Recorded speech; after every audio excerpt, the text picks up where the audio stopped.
Hi hello ನಮಸ್ತೆ welcome to ಕುಶ್ಮನೆ multi creations. ಇದು ನಾನು ನಿಮ್ಮ ಶಾಂತಿ. ಫ್ರೆಂಡ್ಸ್, ಇವತ್ತು ನಾನೊಂದು ಡಿಫ್ರೆಂಟ್ ಆಗಿರೋ ಚಿತ್ರಾನ್ನ ನಾನು ಇಲ್ಲಿ ತೋರಿಸ್ಬೇಕು ಅಂತ ಅಂದ್ಕೊಂಡಿದ್ದೀನಿ. ಬಟ್ ಏನಪ್ಪ ಅಂತಂದರೆ, ಇವಾಗ ಹೇಗಿದ್ರು ಸೀಸನ್ನು, ಮ್ಯಾಂಗೋ ಸೀಸನ್ನು. ಸೊ ಮಾವಿನಕಾಯಿನ ಬಳಸಿ ಮಾವಿನಕಾಯಿ ಚಿತ್ರಾನ್ನ ಹೇಗೆ ಮಾಡೋದು ಅಂಥೇಳಿ ತೋರಿಸ್ತಾ ಇದ್ದೀನಿ. ಒಂದು ರೀತಿಲಿ ಮಸಾಲ ಮ್ಯಾಂಗೋ ಚಿತ್ರಾನ್ನ ಅಂತಲೇ ಹೇಳ್ಬೋದು.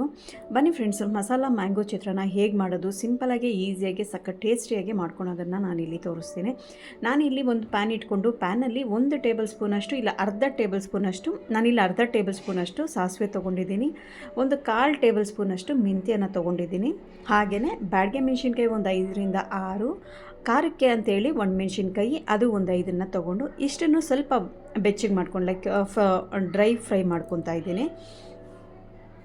ಸೊ ಇದನ್ನು ನಾನು ಜಾರ್ಗೆ ಹಾಕ್ಕೊತಾ ಇದ್ದೀನಿ. ಇದ್ರ ಜೊತೆಗೇನೆ ನಾನು ನಿಮಗೆ ಖಾರಕ್ಕೆ ಎಷ್ಟು ಬೇಕೋ ಅಷ್ಟು ನೋಡ್ಕೊಂಡು ಹಾಕ್ಕೊಳ್ಳಿ. ಸ್ವಲ್ಪ ಶುಂಠಿ ತೊಗೊಂಡಿದ್ದೀನಿ, ಹಸಿ ಶುಂಠಿ, ಮತ್ತು ಕೊಬ್ಬರಿನೂ ಅಷ್ಟೇ. ಹಸಿ ಕೊಬ್ಬರಿ ಆದರೂ ಹಾಕ್ಕೋಬೋದು, ಒಣ ಕೊಬ್ಬರಿ ಆದರೂ ಹಾಕ್ಕೋಬೋದು. ಪ್ರೆಸೆಂಟಿಗೆ ಬೇಕು ಅಂತಂದರೆ ಹಸಿ ಕೊಬ್ಬರಿ ಹಾಕ್ಕೊಳ್ಳಿ. ಹಾಗೆ ಕೊತ್ತಂಬರಿ ಇಷ್ಟನ್ನು ನಾನು ಇದನ್ನು ಪೇಸ್ಟ್ ಮಾಡ್ಕೊತಾ ಇದ್ದೀನಿ. ನೀರು ಹಾಕ್ಕೊಬಾರ್ದು, ನೀರು ಹಾಕ್ಕೊಂಡೇ ಇದನ್ನು ಡ್ರೈ ಪೌಡ್ರ್ ಮಾಡ್ಕೋಬೇಕು.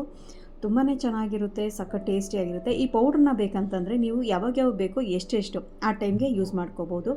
ಹಾಗೆ ಇಲ್ಲಿ ಒಗ್ಗರಣೆಗೆ ಅಂತೇಳಿ ನಾನು ಕಡಲೆಬೀಜ, ಉದ್ದಿನಬೇಳೆ, ಕಡಲೆಬೇಳೆ, ಒಣಮೆಣ್ಸಿನ್ಕಾಯಿ, ಗೋಡಂಬಿ, ಕರ್ಬೇವಿನ ಸೊಪ್ಪು, ಕೊತ್ತಂಬರಿ ಮತ್ತು 1 ಮ್ಯಾಂಗೋನ ರಾ ಮ್ಯಾಂಗೋ ತೊಗೊಂಡು ತುರಿದಿಟ್ಕೊಂಡಿದ್ದೀನಿ. ಇದ್ರ ಜೊತೆಗೆ ಸಾಸಿವೆ, ಜೀರಿಗೆ, ಅರಿಶಿನ ಇದನ್ನು ಒಗ್ಗರಣೆಗೆ ಹಾಕ್ಕೊತೀನಿ. ಇಲ್ಲಿ ಎಣ್ಣೆ ನಿಮಗೆ ಎಷ್ಟು ಬೇಕೋ ಅಷ್ಟು ಹಾಕ್ಕೊಳ್ಳಿ. ಈ ಪೌಡ್ರನ್ನ ನಾವು ಎತ್ತಿಟ್ಟಿದ್ದೀವಿ ಅನ್ನೋದಾದರೆ ನಿಮಗೆ ಪೌಡ್ರ್ ಎಷ್ಟು ಬೇಕೋ ಅಷ್ಟು ಹಾಕ್ಕೊಂಡು ಮಾಡ್ಕೋಬೋದು. ಇಲ್ಲಿ ನಾನೊಂದು ಪ್ಯಾನಲ್ಲಿ ಎಣ್ಣೆ ಹಾಕ್ಕೊಂಡು ಅದು ಚೆನ್ನಾಗಿ ಕಾದ್ಮೇಲೆ ಕಡಲೆಬೀಜ, ಕಡಲೆಬೇಳೆ, ಉದ್ದಿನಬೇಳೆ, ಸಾಸಿವೆ ಮತ್ತು ಜೀರಿಗೆ ಇಷ್ಟನ್ನು ಹಾಕ್ಕೊಂಡು ಚೆನ್ನಾಗಿ ಫ್ರೈ ಮಾಡ್ಕೊತೀನಿ. ನಾನು ಉದ್ದಿನಬೇಳೆ ಸ್ಕಿಪ್ ಮಾಡಿದ್ದೀನಿ, ನೀವು ಹಾಕ್ಕೊಳ್ಳಿ.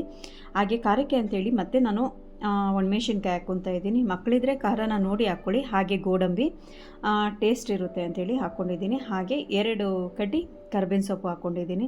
ಇದಿಷ್ಟು ಚೆನ್ನಾಗಿ ಫ್ರೈ ಮಾಡ್ಕೊಳ್ಳಿ. ಫ್ರೈ ಮಾಡ್ಕೊಂಡ್ಮೇಲೆ ನಾವು ಏನು ಪೌಡ್ರ್ ಮಾಡಿ ಇಟ್ಕೊಂಡಿದ್ದೀವೋ ಆ ಪೌಡ್ರನ್ನ ಈ ಎಣ್ಣೆ ಒಳಗಡೆ ಹಾಕ್ಕೊಂಡು, ಜೊತೆಗೆ ಸ್ವಲ್ಪ ಅರಿಶಿನ ಮತ್ತು ರುಚಿಗೆ ಎಷ್ಟು ಉಪ್ಪು ಬೇಕೋ ಅಷ್ಟನ್ನು ಹಾಕ್ಕೊಂಡು ಚೆನ್ನಾಗಿ ಮಿಕ್ಸ್ ಮಾಡ್ಕೊಳ್ಳಿ. ಆಲ್ರೆಡಿ ನಾವು ಒಣಮೆಣ್ಸಿನ್ಕಾಯಿ, ಬ್ಯಾಡಗೆ ಮೆಣಸಿನ್ಕಾಯಿ ಎಲ್ಲ ಫ್ರೈ ಮಾಡಿರೋದ್ರಿಂದ ಇಲ್ಲಿ ಜಾಸ್ತಿ ನಮಗೇನು ಫ್ರೈ ಮಾಡುವಂಥದ್ದು ಏನಿಲ್ಲ. ಅದು ಚೆನ್ನಾಗಿ ಫ್ರೈ ಆದಮೇಲೆ ನಾವೇನು ತುರಿದಿಟ್ಕೊಂಡಿದ್ವೋ ಮ್ಯಾಂಗೋನ ಈಗ ನಾನು ಇದ್ರ ಜೊತೆನೇ ಹಾಕಿ ಚೆನ್ನಾಗಿ ಮಿಕ್ಸ್ ಮಾಡ್ಕೊತಾ ಇದ್ದೀನಿ.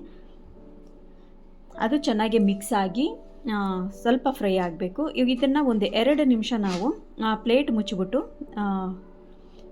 ಬೇಯಿಸ್ಕೊಬೇಕು. ಬೇಯಿಸೋದು ಅಂತಂದರೆ ಸ್ವಲ್ಪ ಮ್ಯಾಂಗೋ ಎಲ್ಲ ನೀರಿನ ಅಂಶ ಕಡಿಮೆ ಆಗಿ ಅದು ಸ್ವಲ್ಪ ಡ್ರೈ ಆಗುತ್ತೆ. ಅಲ್ಲಿವರೆಗೂ ಒಂದು 2 ನಿಮಿಷ ಅಷ್ಟು ಪ್ಲೇಟ್ ಮುಚ್ಚಿಬಿಟ್ಟು ಅದನ್ನು ಫ್ರೈ ಮಾಡಿಕೊಂಡ್ರೆ ಸಾಕು.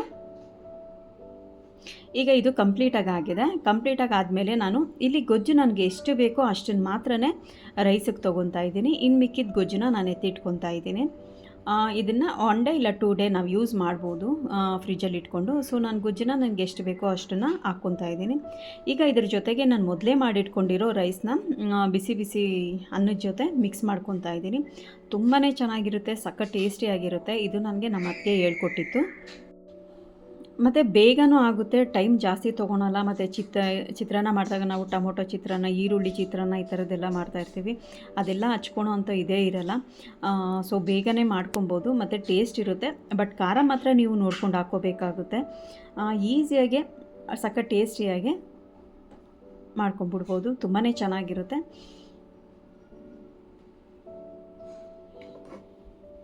ಜೊತೆಗೆ ನಾನು ಕೊತ್ತಂಬರಿ ಹಾಕ್ಕೊಂಡು ಗಾರ್ನಿಷ್ ಮಾಡ್ಕೊಂಡಿದ್ದೇನೆ. ಈಗ ನಾನು ಪ್ಲೇಟ್ಗೆ ಇದನ್ನು ಸರ್ವ್ ಮಾಡ್ಕೊತಾ ಇದ್ದೀನಿ. ಫ್ರೆಂಡ್ಸ್, ಈ ವಿಡಿಯೋ ಏನಾದರೂ ನಿಮ್ಗೆ ಇಷ್ಟ ಆಗಿದರೆ ದಯವಿಟ್ಟು ಲೈಕ್ ಮಾಡಿ, ಶೇರ್ ಮಾಡಿ, ಕಮೆಂಟ್ಸ್ ಮಾಡಿ. ಹಾಗೆಯೇ ನಿಮ್ಮ ಫ್ರೆಂಡ್ಸ್ ಆ್ಯಂಡ್ ಫ್ಯಾಮಿಲಿ ಜೊತೆ ಶೇರ್ ಮಾಡ್ಕೊಳ್ಳಿ. ಹಾಗೆ ಇನ್ನೂ ನನ್ನ ಚಾನಲ್ಗೆ ಯಾರೆಲ್ಲ ಸಬ್ಸ್ಕ್ರೈಬ್ ಆಗಿಲ್ವೋ ದಯವಿಟ್ಟು ಸಬ್ಸ್ಕ್ರೈಬ್ ಮಾಡ್ಕೊಳ್ಳಿ. ಹಾಗೆ ಬೆಲ್ ಐಕನ್ ಪ್ರೆಸ್ ಮಾಡಿ. ಹಾಗೆ ಇದನ್ನು ನಾನು ಪ್ಲೇಟ್ಗೆ ಸರ್ವ್ ಮಾಡ್ಕೊತಾ ಇದ್ದೀನಿ. ಸ್ವಲ್ಪ ಖಾರ, ನಿಮ್ಗೆ ಖಾರ ಇಷ್ಟಪಡೋರು ಖಾರ ಹೆಚ್ಚಿಗೆನೂ ಹಾಕ್ಕೋಬೋದು. ಇಲ್ಲಾಂದರೆ ನಾವು ಗೊಜ್ಜು ಮಾಡಿದ್ಮೇಲೆ ರೈಸಿಗೆ ಸಪ್ರೇಟಾಗಿ ಸ್ವಲ್ಪನೇ ಮಿಕ್ಸ್ ಮಾಡಿಕೊಂಡು ಸಹ ಇದನ್ನು ತಿನ್ಬೋದು. ಈಗ ಕಂಪ್ಲೀಟ್ ಆಗಿದೆ. Thank you friends, thanks for watching.